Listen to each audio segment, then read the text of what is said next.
Hello, this is Peter, speaking to you on March 19th, trying to catch up with our semester. When we left off, we had pretty sufficiently learned the nomenclature of organic compounds and the code for writing it, the line angle formulas, and you're quite good at reading them, and I know that now. Now we're getting into substantive chemistry, and the subject is chemical reactions. So starting now and continuing pretty much for as long as you study organic chemistry, we'll look at organic compounds and say, what kind of change can this undergo and why? That's a lot of content. It'll keep us busy. But we start with a simple organization. We say that the first kind of chemical change that we care about are substitution reactions.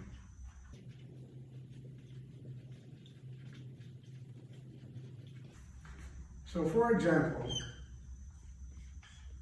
if I start with a simple organic molecule, which you will know, you'll say that's bromocyclohexane.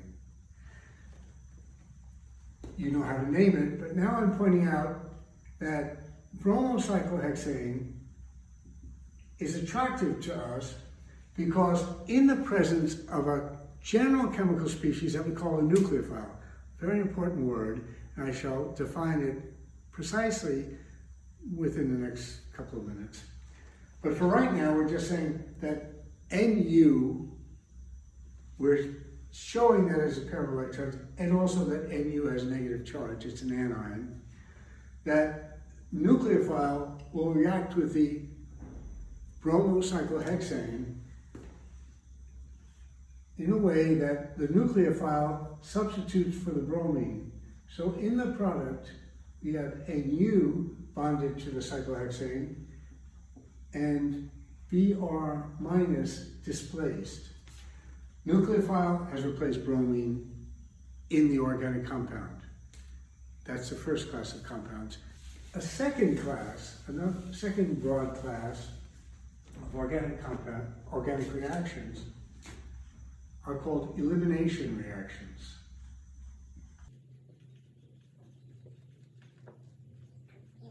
In an elimination reaction, we consider the change that happens to the organic molecule.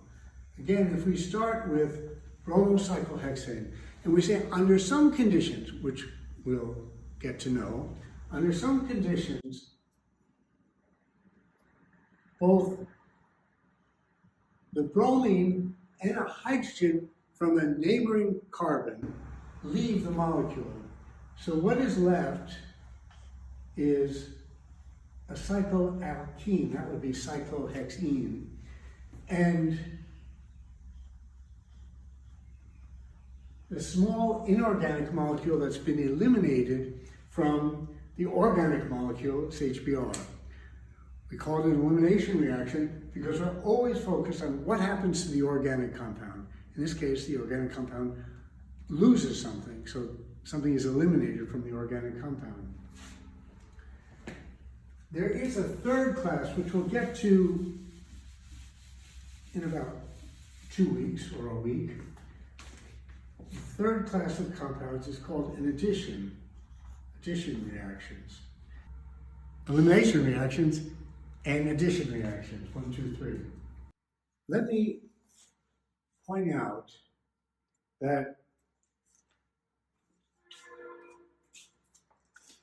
the general formula, and you are familiar with this, the general formula, formulation, we say some kind of reactant or reactants is on the left side of the arrow.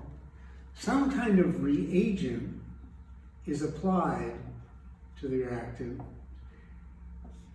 and some form of product is produced in the reaction. So a reactant is subject to a reagent which converts the reactant to the product.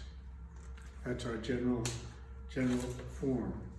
And we will spend a lot of time looking at, and next term, if you stay with us, studying various different chemical